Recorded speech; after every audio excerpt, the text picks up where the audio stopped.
morning, United States Patriots. This is Hank John Abraham Tankerson here, but you can call me Tank. I was called here to talk about 1919 classic American root beer. But the only year I can remember being an American classic is 1776, the year the greatest country in the world was born. And on top of that, 1919 was the year Prohibition started, so breweries had to find a way to survive in the midst of a failing economy. Scroll down.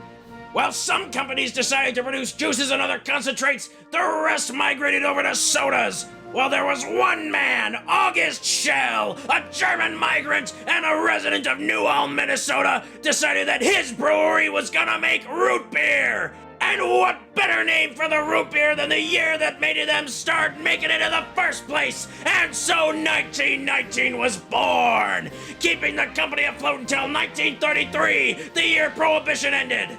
But is this root beer really an American classic? Well, I guess we should find off.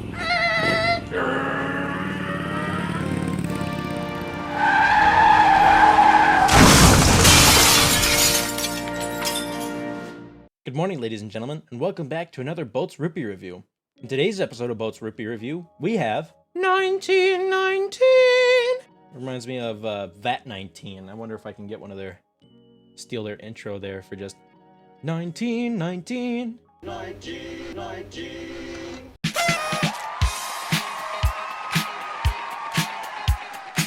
This is a classic. I mean, this is one that I reviewed a little while ago when Actually, we don't talk about that time, but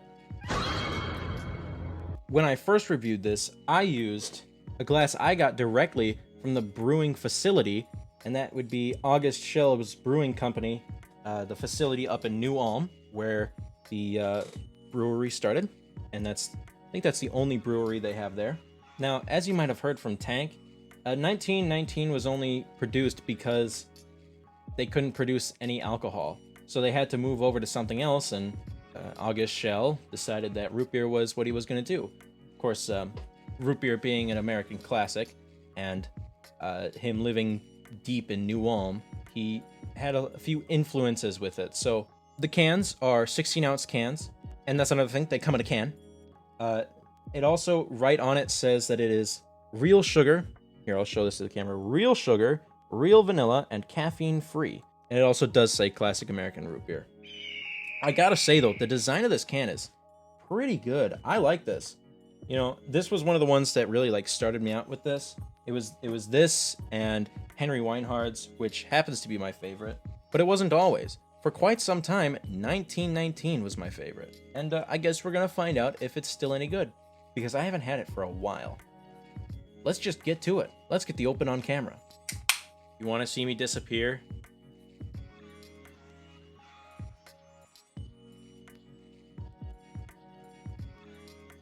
And now I'm back with the mug. Let's get the pour on the microphone.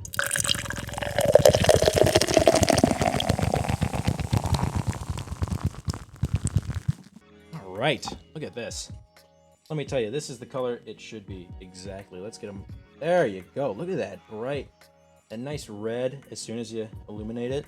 It's nice. It looks great. I'm actually just going to defrost a little bit over here just so I can... Oh, yeah. Good color. The head isn't pure white, but that's good. It's also lasting quite a while, which is indicative of something. I don't know. I just drink it. I don't make it. Let's get a whiff of this, huh? A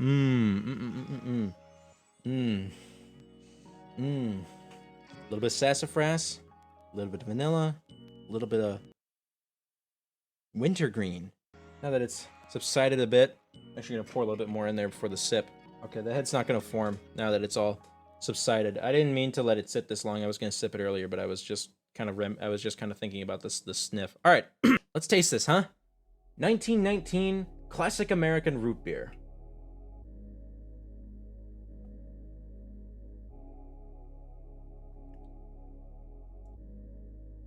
That tastes exactly how I remember it.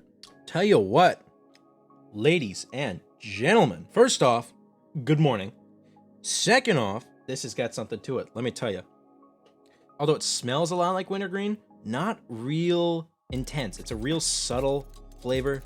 It's a real subtle wintergreen flavor that more so combines with the vanilla and the sassafras to come out with this almost sort of like caramelish flavor.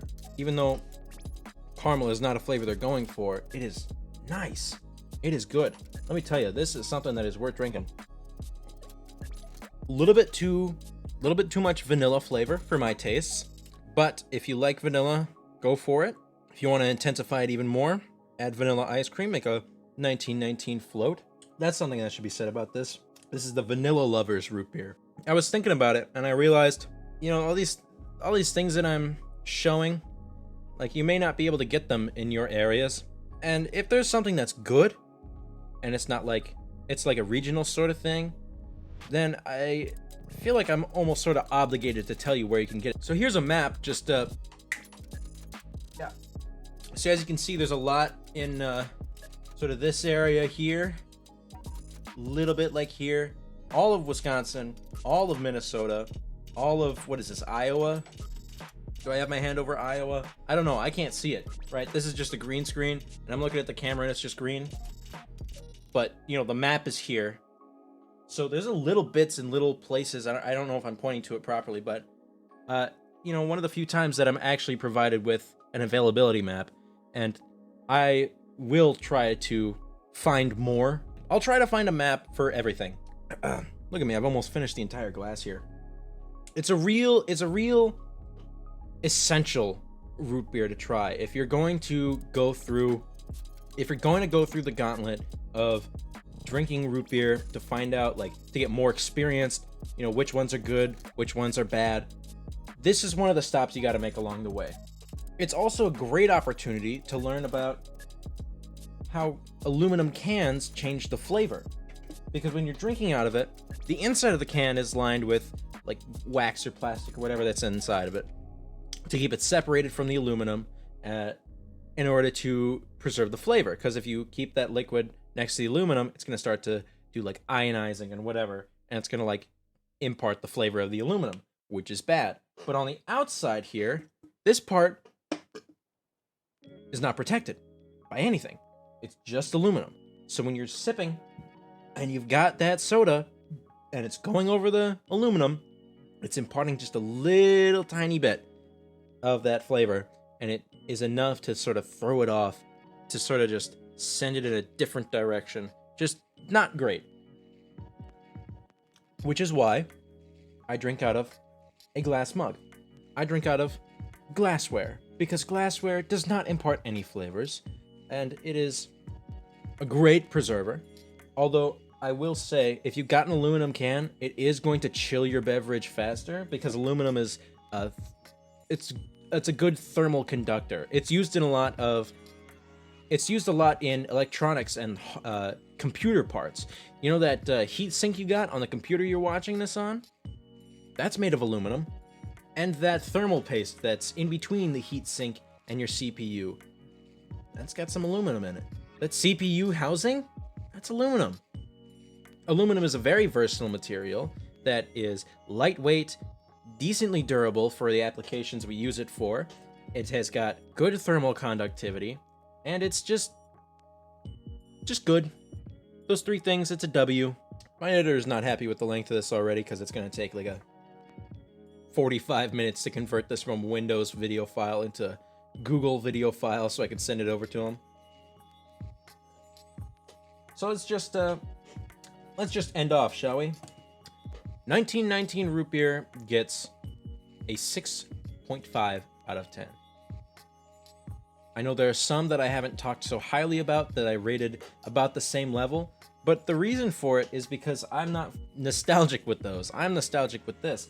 I grew up in the root beer experiential sense drinking this because I liked it. It was good. It wasn't the cheapest, but it was good.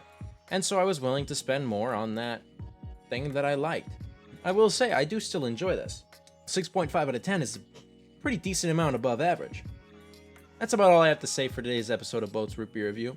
If you enjoyed this video, make sure to leave a like down below. Subscribe if you want to see more videos like this. Comment what you want me to try next, and tell your friends about me, because I want subscribers. Thank you all again for watching, and I'll see you in the next one. See ya in the next one.